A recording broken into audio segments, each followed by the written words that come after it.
Zombie apocalypse.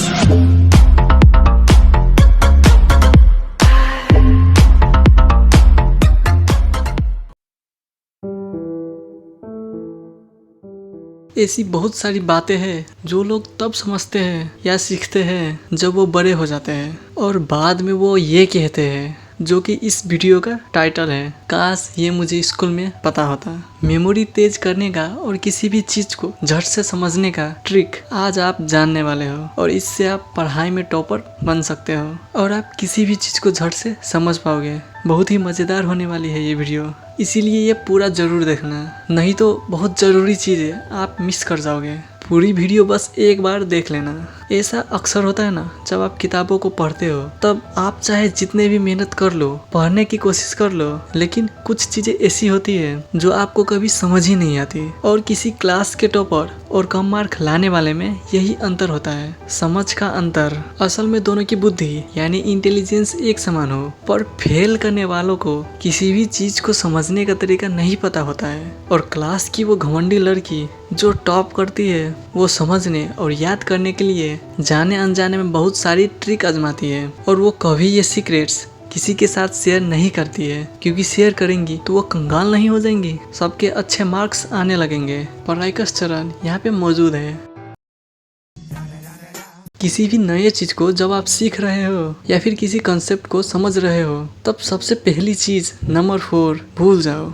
What? भूल जाओ? क्या भूल जाओ? ये भूल जाओ कि आपको पहले से क्या पता है। मतलब जिस चीज को आप सीख रहे हो तब उस चीज के बारे में आपको पहले से क्या पता है, उसे भूल जाओ। अभी जो आप पढ़ रहे हो वो अक्सर आप उससे जोड़ने की कोशिश करते हो जो आप पहले से पढ़ चुके हो, इसीलिए घोच पोच हो जाता है। और तभी एक वर्ड आता है, कंफ्यूज। पढ़ाई में कुछ समझ नहीं आता तो अक्सर आप इस शब्द का इस्तेमाल करते हो, कंफ्यूज हो गया हूँ मैं। कंफ्यूज आप तभी हो सकते हो जब आप ऑलरेडी प्रेजेंट इन्फॉर्मेशन यानी कि आपके दिमाग में पहले से ही पड़ी जानकारी को आप उससे जोड़ते हो जो आप अभी सीख रहे हो। अभी वाली जानकारी को पहले पढ़ी हुई जानकारी से पढ़ने के बाद जोड़ो, पर बीच में ही जोड़ने लग जाते हो। यानी कि एक सब्जेक्ट, एक टॉपिक पढ़ते समय आप भूल जाओ कि आप कुछ जानते भी हो।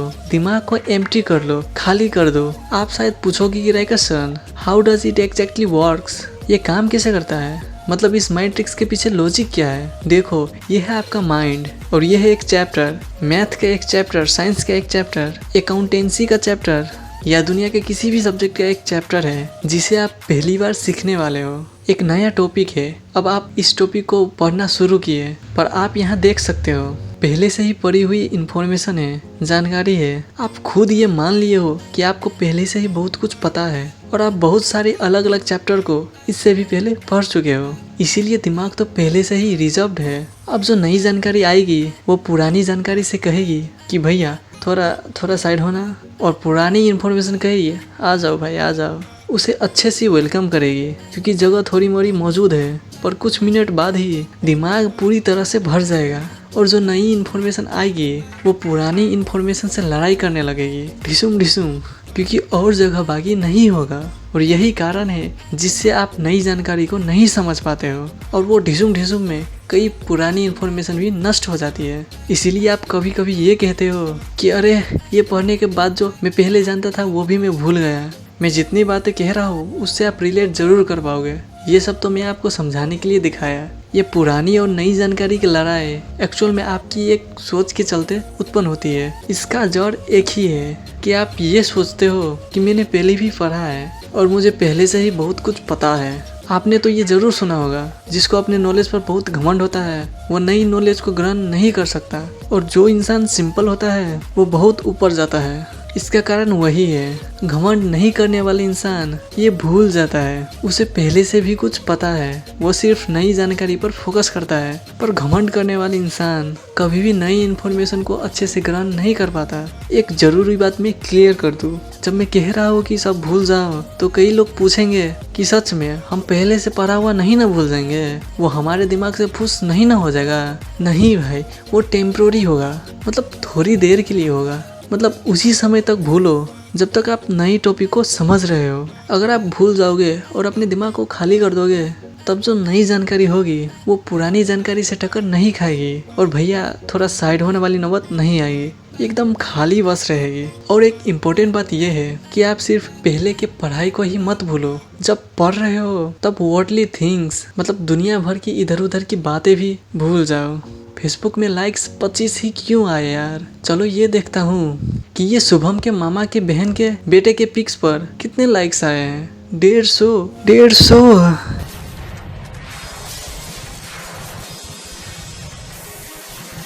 मतलब पढ़ाई के बीच में ये सब लाओगे ना तो हमेशा डिस्ट्रैक्टिव रहोगे, इसीलिए भूल जाओ में ये भी शामिल कर दो। जब तक आप पढ़ रहे हो तब तक टेम्परेरी बेसिस पर आप ये भूल जाओ कि मोबाइल नाम की भी कोई चीज होती है। ईश्वर चंद्र विद्यासागर, इनका नाम तो आपने जरूर सुना होगा। इनका परिवार बचपन में बहुत ही गरीब था। इनके घर का तेल खर्च ना हो और ज्यादा दिन तक चले, इसीलिए ये स्ट्रीट लैम्प के नीचे पढ़ते थे। और आप मानो या ना मानो पर इनके बारे में ये कहा जाता है कि इनकी फोकस इतनी थी कि एक बार सामने से बारात निकल गई और इन्हें पता भी नहीं चला, क्योंकि वो सब कुछ भूल गए थे। इवन इस दुनिया को भूलकर मानो कि किताब के अंदर चले गए थे। मतलब ये शक्ति है एक खाली माइंड की, एक ऐसी माइंड जो सिर्फ एक चीज पर फोकस करता है। अगर आप माइंड को खाली करके नहीं पढ़ोगे तब आप अपने दिमाग की पूरी क्षमता की सिर्फ कुछ ही भाग का इस्तेमाल करते हो। क्या पहले पढ़े हो उसे भूल जाओ, इधर उधर दुनिया के बारे में भूल जाओ और इन दोनों के साथ साथ अपने लिमिटेशन के बारे में भी भूल जाओ।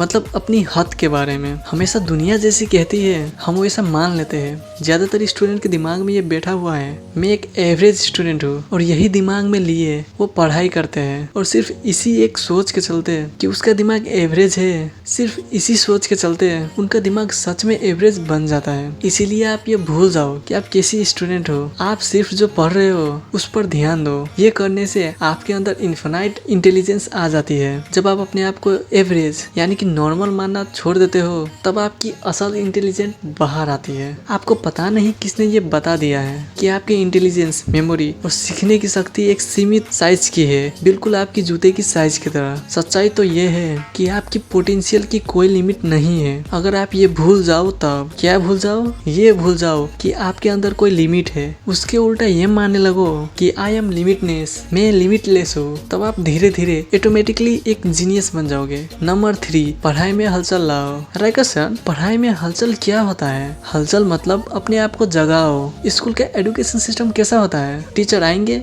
लेक्चर देंगे और चले जाएंगे। वो बस ये कहते हैं कि इन्फॉर्मेशन को अपने दिमाग में भरते रहो एक घोंचू की तरह। इसीलिए ये पढ़ाई बोरिंग है, कोई हलचल नहीं होती इसमें। ऐसा लगता है कि बच्चे जबरदस्ती पढ़ रहे हैं। मतलब प्रैक्टिकल नॉलेज की कमी है। मुझे अपने स्कूल लाइफ की एक घटना याद है। मैंने एक बार थोड़ा हाई लेवल का क्वेश्चन अपने टीचर से पूछ दिया था। तब उस समय टीचर ने मुझे रिप्लाई किया कि बेटा ये सिलेबस में तो नहीं है तो क्यों चिंता करता है। पर यही चीज ना बच्चों की क्यूरियोसिटी को मार देती है, जानने की इच्छा को मार देती है। हलचल लाओ। कोई क्वेश्चन का आंसर अगर स्कूल में नहीं मिलता तो उसे इंटरनेट पे पढ़ने की कोशिश करो। थोड़े जोश के साथ पढ़ो, क्योंकि हर सवाल का जवाब इस इंटरनेट नामक तिजोरी में मौजूद है। अगर ट्रेडिशनल स्कूल के आउटडेटेड किताब को पढ़ते रहोगे ना तो कभी भी आपको ट्रू नॉलेज नहीं मिल पाएगा। मतलब हलचल लाओ, पढ़ाई को इंटरेस्टिंग बनाओ। आपको खुद स्टेप लेना पड़ेगा। टीचर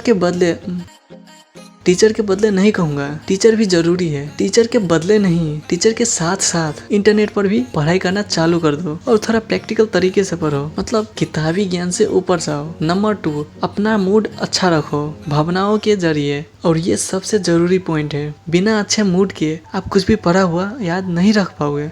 और पढ़ते समय अच्छे मूड के लिए आप क्या कर सकते हो? आप अपने पढ़ाई में फीलिंग्स को ऐड कर दो, भावनाओं को ऐड कर दो। देखना ऐसी बहुत सारी चीजें होती है जो आप कभी भी नहीं भूल सकते हो, क्योंकि उसके साथ एक बहुत ही स्ट्रॉन्ग इमोशन जुड़ी होती है। एक ऐसा गाना जरूर होगा जो आपको किसी की याद दिलाता होगा, या कोई ऐसा स्मेल जो बहुत पुराने यादों को अनलॉक करते हैं। इसे नॉस्टैल्जिक फीलिंग भी कहते हैं। जैसे मैं जब विंडो एक्सपी के इस स्टार्टअप साउंड को सुनता हूँ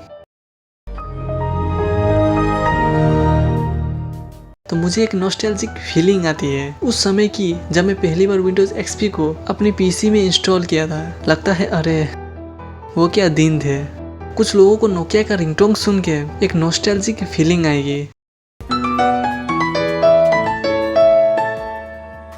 दोज डेज, क्या दिन थे वो। तो ऑल इन ऑल मैं ये कहना चाहता हूँ कि पढ़ाई को भी एक इमोशन से जोड़ो, जिसके चलते आप पढ़े हुए चीज को कभी भी नहीं भूलेंगे, जिसके चलते चाह के भी उस चीज को आप नहीं भूल पाओगे। स्कूल में सिर्फ कच्चा नॉलेज दिया जाता है विदाउट एनी इमोशन, और जहाँ इमोशन नहीं होता है उसे ही आप कहते हो बोरिंग। आप कहते हो ना पढ़ाई बोरिंग है यार, इमोशन नहीं है इसीलिए बोरिंग है। तो जो इस पॉइंट का टाइटल है अपना मूड अच्छा रखो, तो पढ़ते समय मूड अच्छा रखने का एक ही तरीका है, पढ़ाई में इमोशन लाओ, उसे एक कहानी की तरह याद रखो, थोड़ा खुश होके पढ़ो ताकि आपको बहुत देर तक वो याद रहे। सबसे फास्टेस्ट लर्नर कौन होते हैं? किड्स। और कौन?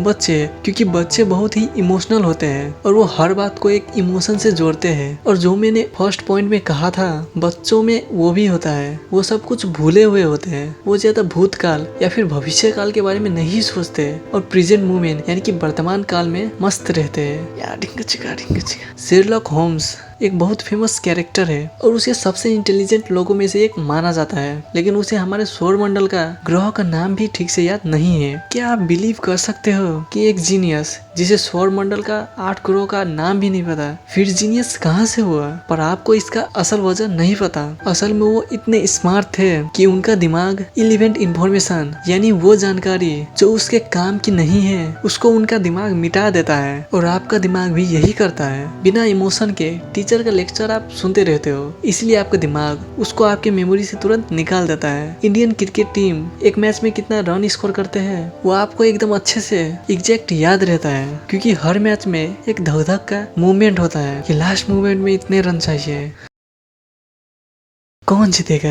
तो देखो यहाँ पे कितना इमोशन भावना इन्वॉल्व है, इसलिए पढ़ाई को इमोशन के साथ खुश होके करो, इमोशन के साथ करो, ताकि पढ़ा हुआ आपके लॉन्ग टर्म मेमोरी में जाए और आप हमेशा के लिए याद रखें। Number 1, occasional revision. आप कहो कि रिवीजन तो हर कोई करता है, इसमें क्या खास बात है? यही तो प्रॉब्लम है, जानता हर कोई है पर ज्यादातर स्टूडेंट ओकेजनल रिवीजन यानी कि दोबारा पढ़ने को इतना सीरियसली नहीं लेते हैं। मैंने जो आपको थोड़ी देर पहले बताया कि आपका दिमाग उन चीजों को ज्यादा देर तक याद नहीं रखता जो आपके लिए जरूरी नहीं होता है, इसीलिए जब आप किसी भी पढ़ी हुई चीज को रिवीजन करते हो, मतलब उसको फिर से पढ़ते हो, तो आपको दिमाग को ये सिग्नल जाने लगता है कि ये चीज आपके लिए जरूरी है, तभी ना आप उसे बार बार पढ़ रहे हो, और इसीलिए ये आपके लॉन्ग टर्म मेमोरी में उस चीज को सेंड कर देता है, और इसलिए आपको वो पढ़ी हुई चीज बहुत देर तक याद रहती है। इसीलिए जिस चीज को ज्यादा दिन तक याद रखना चाहते हो उसे आप रिवाइज करते रहो, यानी कि समय समय पर उसे आप बार बार पढ़ते रहो, ताकि आपका दिमाग उसे इम्पोर्टेंट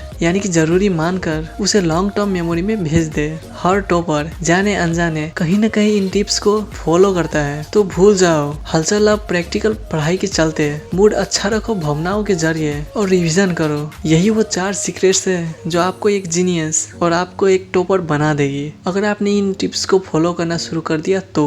और भी बहुत सारे सीक्रेट्स है दोस्त। क्या आप इस वीडियो का पार्ट 2 चाहते हो? नीचे कमेंट जरूर करना, इस वीडियो को लाइक करना मत भूलना और शेयर जरूर कर देना, और अभी तक सब्सक्राइब नहीं किए हो तो सब्सक्राइब जरूर कर लेना, और बेल आइकन को तो भूलना ही मत, उसे जरूर दबा देना। एंड हमेशा की तरह थैंक्स फॉर वॉचिंग, और मिलते हैं एक नई वीडियो के साथ। तब तक के लिए बाय बाय, टेक केयर।